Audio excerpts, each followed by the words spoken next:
Okay, så her skal vi se og beskrive nogle hypotermfigurer, og hvis vi starter her med lokation A, så ser vi, at vi har grader ude i venstre side og nedbør i millimeter i højre, og så selvfølgelig månederne nede i bunden. Vi kan se, at den varmeste måned, eller den koldeste måned er over 15 grader, så derfor ved vi, at vi befinder os i et tropisk klima, fordi der er heller ingen frost der. Og så tænker jeg, at vi må befinde os i en savanne, fordi der er 3 til 5 måneders tørke med overvældende sommerregn, som vi ser her i juli, august og så videre, at der er klart mest regn. Hvis vi i stedet kigger på lokalitet B, har vi igen grader i venstre side. Vi har nedbør i højre, og selvfølgelig stadig dato eller månederne i bunden.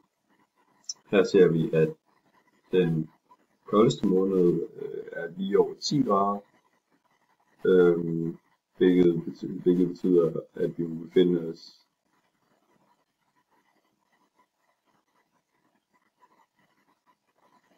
befinde os i et subtropisk klima,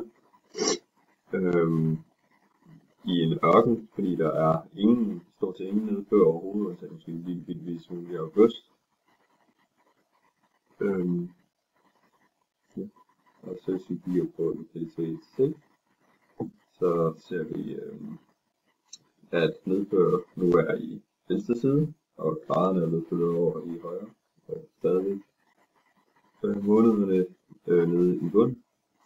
Her ser vi i stedet, at den varmeste måned er omkring 15 grader, den koldeste helt nede i minus 20, og der stort set er nedbør hele året rundt, hvilket i min betyder, at det må være et tempereret klima, med mere specifikt en tempereret regnskov, fordi at der er så meget, regn hele året rundt. Og så tænker jeg også, at det må være et fastlandsklima, siden der er så stor variation mellem varmeste og koldeste måned.